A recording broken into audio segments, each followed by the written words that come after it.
Today's view is of the 1844 game in the recent Mayfair Lookout package that is completed. This is left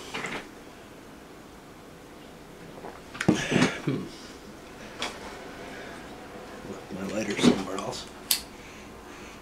Do not worry, there are others.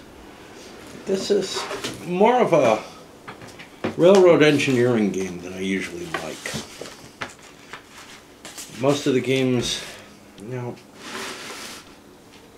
it's not purely on the engineering side, the way the 1829 games are, maybe the way 1853 is, where, yeah, stock manipulation can be a big deal. The train timing can be, I suppose, a big deal. I've never really felt that it is terribly the same kind of dramatic sequence that it is in the 1830 series. But usually those games tend to focus most on building a big route and managing your company so that, you can kind of predict in advance, hey, if I get these trains, I'll end up here. And that may be the case with this one as well. But it does feel that with the 1830 style train set, you end up with a somewhat more cutthroat game than usually is in existence in the engineering games.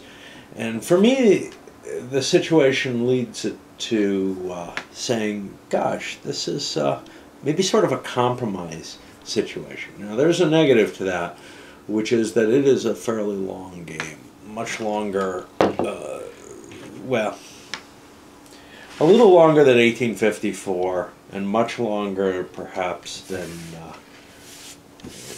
the 18XX games that probably are going to get the most play time for a group like the one that I play with.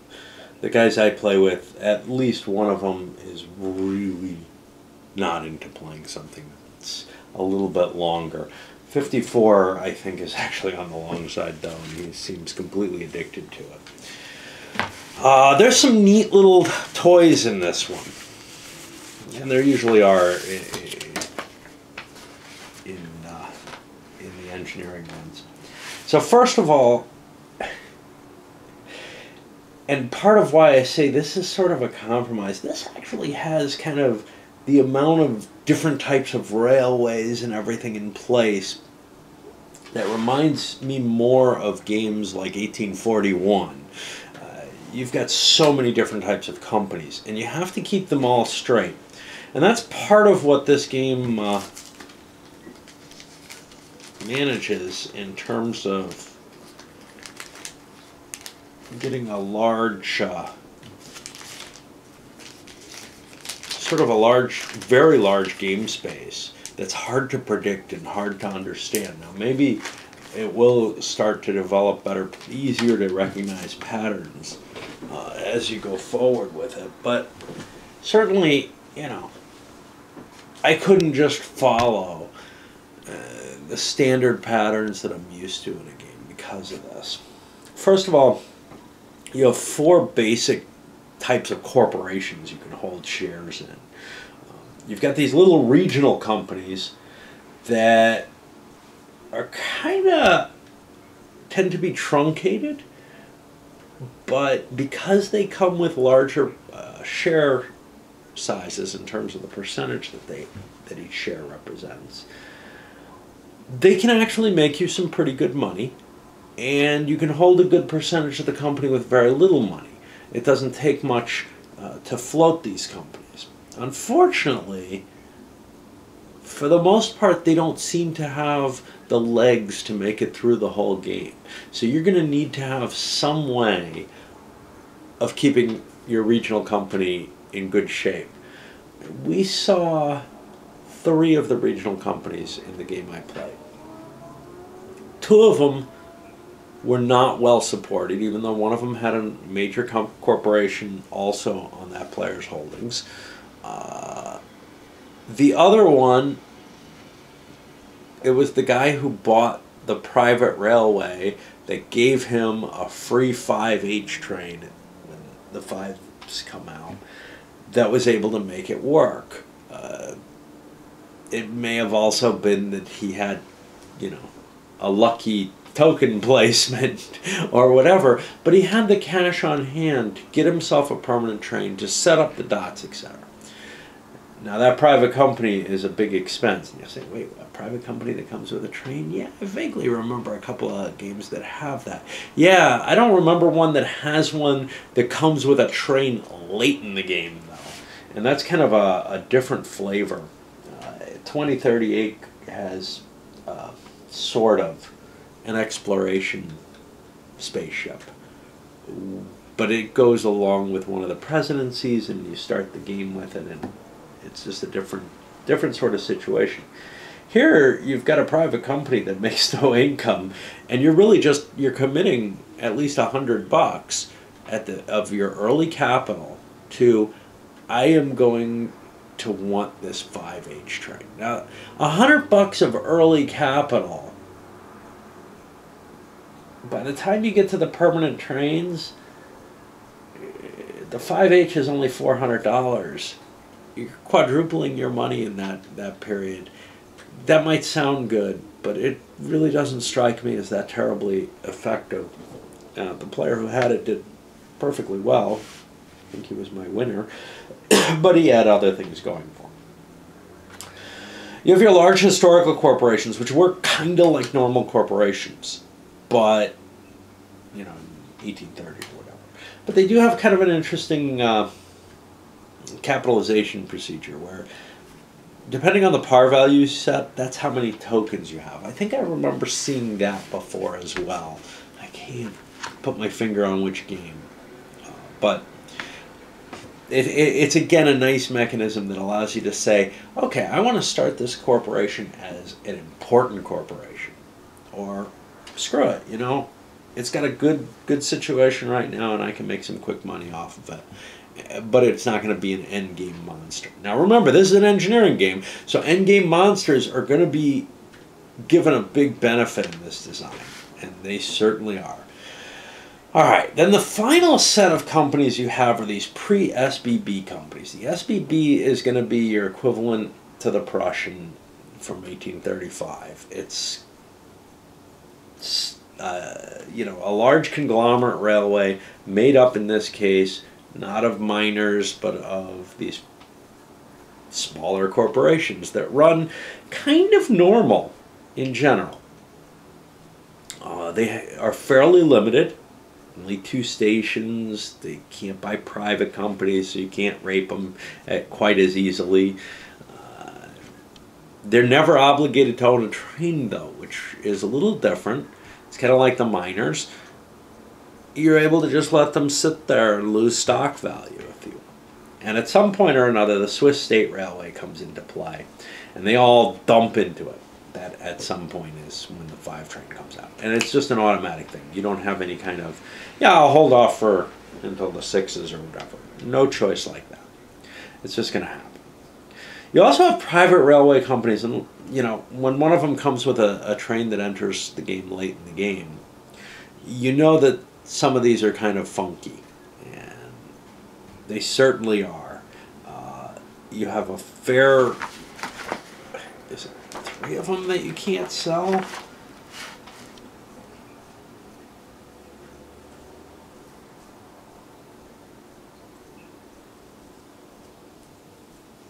think it's 3 of them you can't sell. There's the one that comes with the train. No, just 2 you can't sell. The one that comes with the train, and one that comes with the director's share of the F&M. And the F&M is kind of like the B&O in 1830, except it's guaranteed to start. 30% of the company's already in the bank pool. And that gives you a little less opportunity to play around with the starts for the game. There are a number of weird little governing factors in this game that kind of restrict what you can do. So, for example, if you can't rush the trains too much in this game, because one of the rules is first of all, you have a pile of trains. You have a huge quantity of trains, so it makes rushing the trains harder. But then you have this, to make up for that huge quantity of trains, one train per set of operating rounds gets taken out of the game. So it kind of evens out, but what it does is it prevents players from being able to rush the game too much. I'm trying to remember, there was another limiting factor that I thought was kind of interesting. In a similar sort of... Oh, well, one is you can't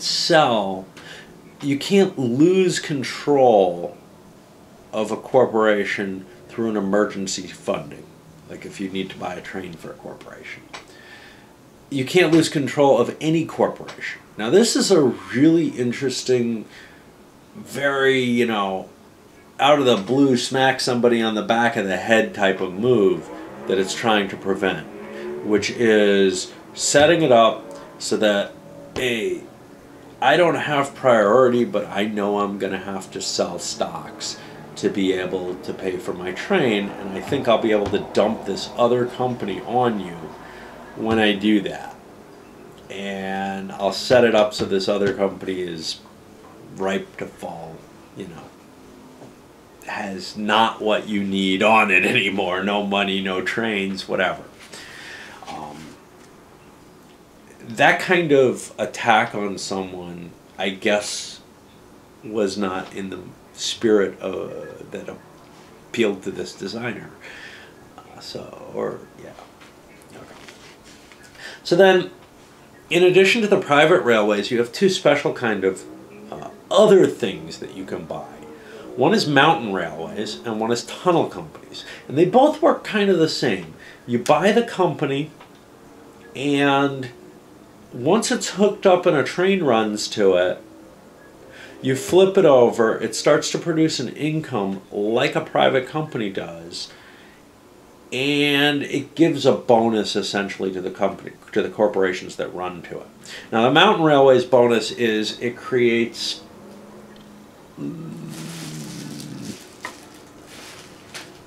got two games mixed together here, so it's kind of hard to tell, but it creates what's sort of like an off-board map location with values that change based on the color of the phase. With the tunnel companies, if a train runs through a tunnel, all the stations that it hits, as long as it's hitting stations on both sides of the tunnel, are increased in value by 1. Now, this can be huge on a big train. So that you'll see some really tremendous routes on this game. There's another thing that affects those tremendous routes, which is that you have bonuses for hooking up all the way from east to west or all the way north-south that add, and they're quite significant bonuses. Depending on the route, like a little 6 train running one of these, it can actually get a fair percentage and may be able to get like 50% more of its value from hitting those bonus routes. And that's in addition to hitting a couple of pretty good off-map locations already. The off-map locations, the mountain railways, these things tend to be the highest valued stuff on the board.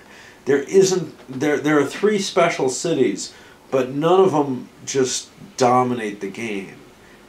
Switzerland's kind of not terribly urbanized, so even their big cities don't compare to the external stuff you can link to.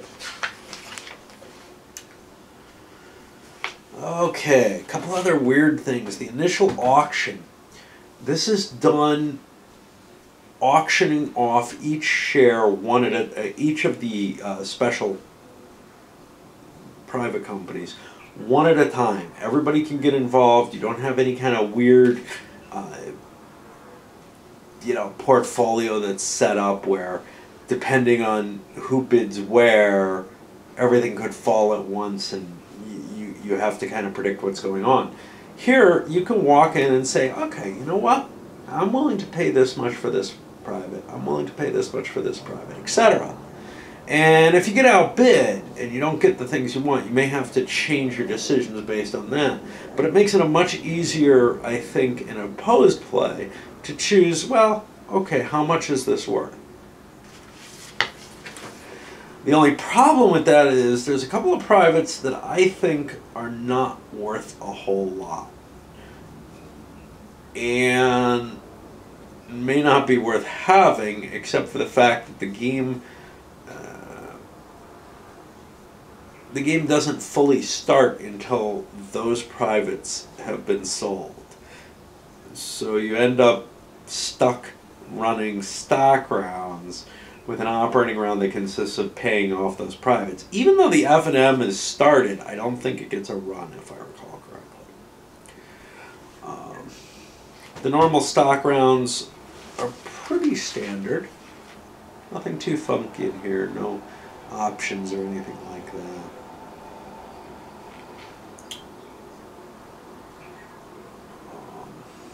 The operating round, pretty standard here, track, station, market, run trains. Revenue, buy trains.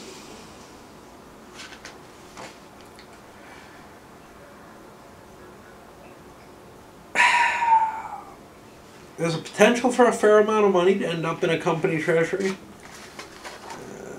Just because stocks in the bank pool end up paying their dividends into the corporation. So there are times, like in 1830, where a company might be getting extra cash in just because it didn't look attractive during the last stock round. And that can help fund a quick expansion of dots. The other thing is, because of the huge trains and the expense they represent, sometimes you'll be making really large swallows to get to one of those trains, and that gives you a fair amount of extra money for dots. The board has some interesting locations where, just because of, yellow doinkers or other track that's involved, it's very hard to get through. Now, this isn't too different from 1830. There are places in 1830 where it's hard to get through. But for example, here, it's very difficult. So you've got city, okay, those are dotted off. Mountain railway, which you can't cut through. City again, city. Okay, you've got one path through here that's not controlled by dots, okay? Otherwise, if you don't set your dots up correctly for the route that you intend to have at the end of the game, you might be strongly disappointed. Now, what's also weird is you have this thing running through here, which is basically just like a giant slalom. It has a couple of doinkers on it, which aren't actually on the map, but they're on the piece which overlays when this gets built. And this is built by a private.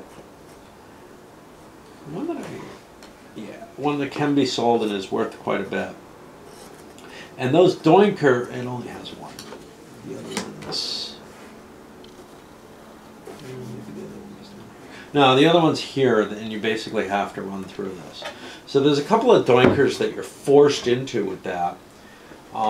What's kind of cool about that is that nobody can dot you out of it, but once you fall out of it, there are some tight terrain there. So the location of where you put your station markers becomes a really important factor in this in a lot of places in the map. In 1830, it gets kind of congested around New York City, and it gets congested crossing the Great Lakes or the Seaway, just because the terrain there kind of is blocked off in so many places. So, one or two key dots there can do you a lot of good. Now, the tunnels in this work differently from the ones in 1854. The tunnels in this are limited to 1 per hex, and only certain tunnels are even allowable. Those well, I'm not sure. Yeah, because they can't cross. And the tunnels that are allowable are printed either on here, or you can see they're right on the map itself in certain places. And before this gets laid, you can still build the tunnels, and then you can lay this and put the tunnels back on top of it.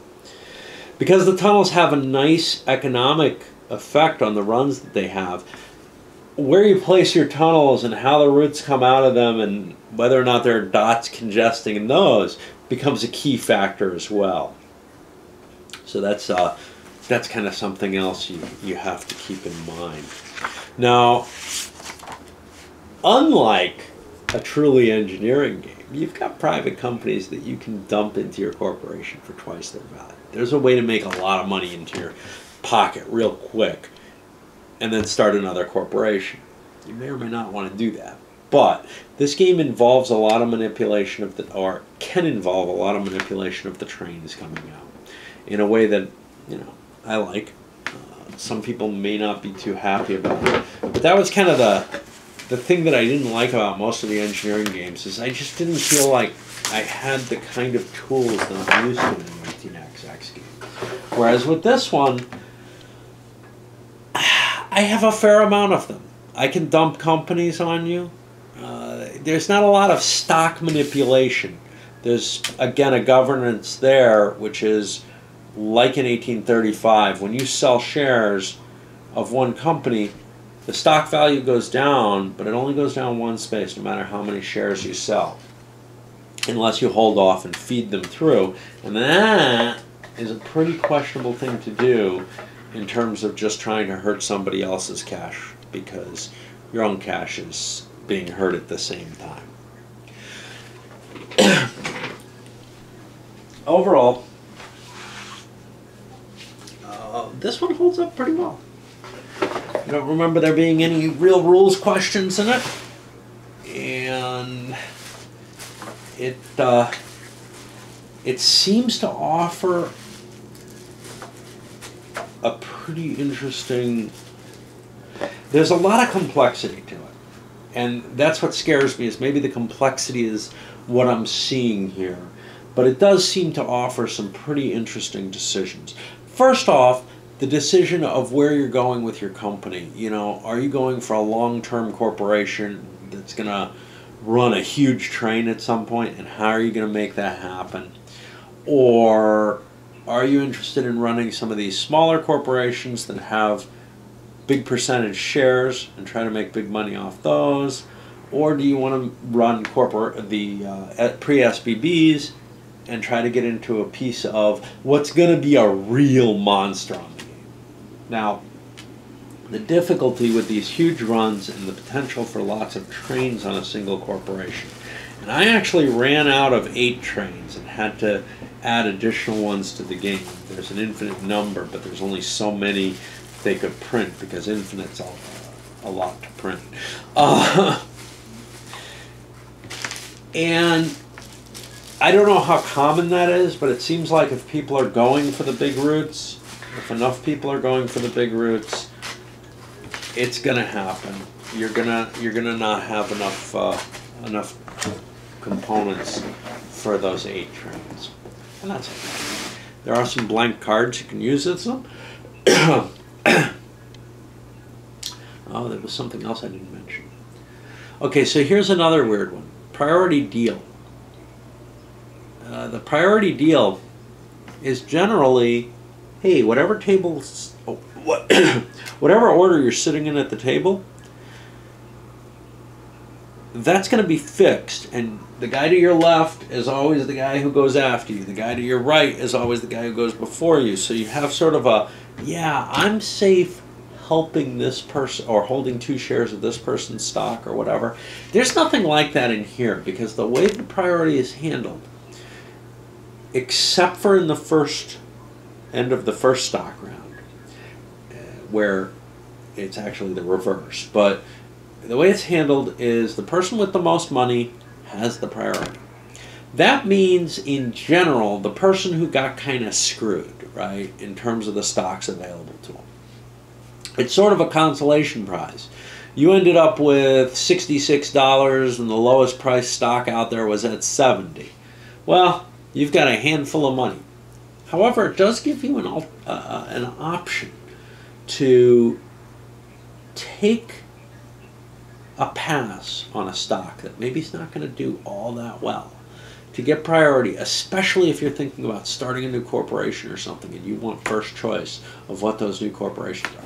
You make a little bit less money, but you get that first choice option thrown in. And that, especially what you don't necessarily want to do, is you don't necessarily want to buy shares in something that's just floating. Say there's 2 operating rounds, and you're just going to make a few bucks off of it. Its track's not set up. When it buys its trains, it's not going to be able to do much.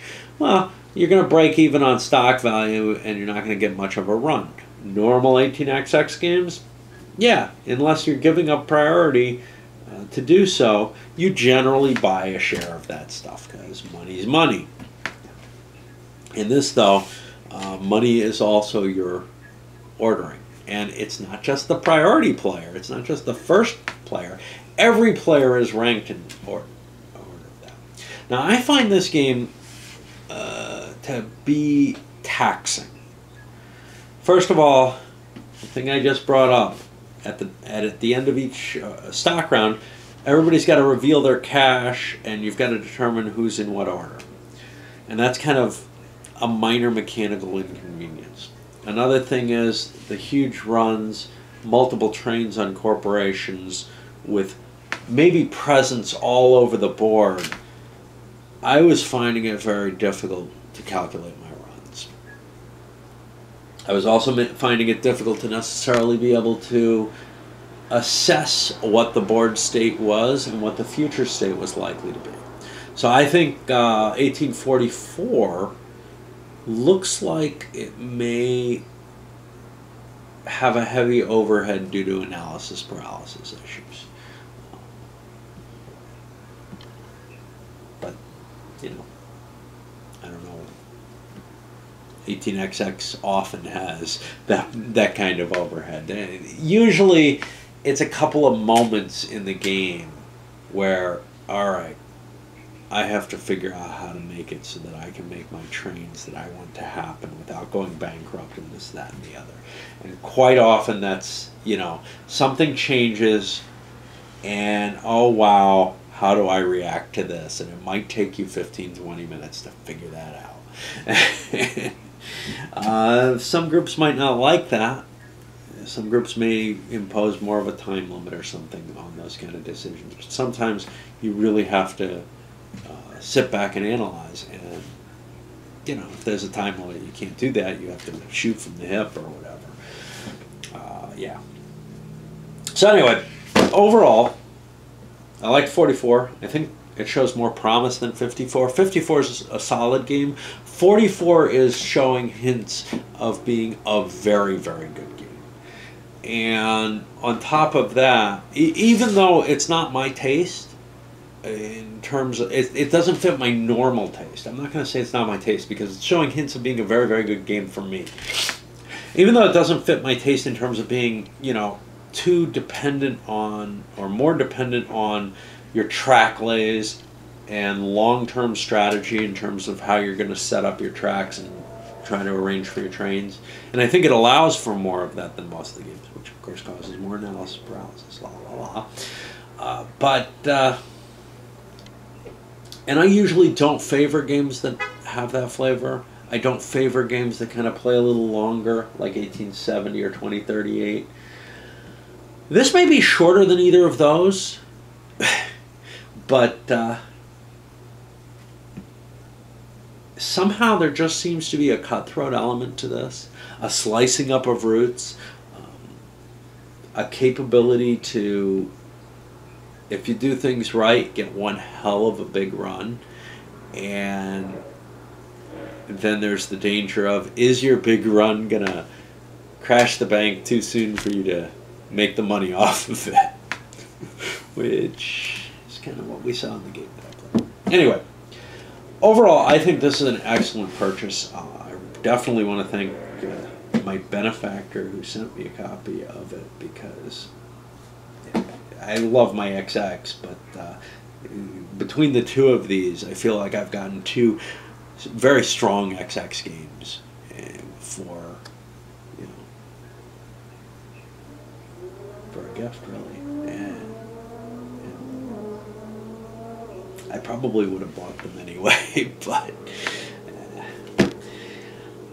I'm trying to avoid doing 18OE anytime soon, but I picked that up recently, and I don't know, I'm kind of in the mood for XXs. I know most of the people who watch my videos are more focused on the wargaming side of things. Honestly, right now I'm really excited about the XX, maybe because I'm getting to play it opposed. I'm excited about Mage Knight, maybe because I get to play that opposed. And somehow the war games are kind of getting a little bit more on the, gosh, I'm not sure how excited I am about starting DAC or Vietnam, even though I've got some pretty big incentives to do so. Maybe Elusive Victory hurt me too much. All right, let's send this one up.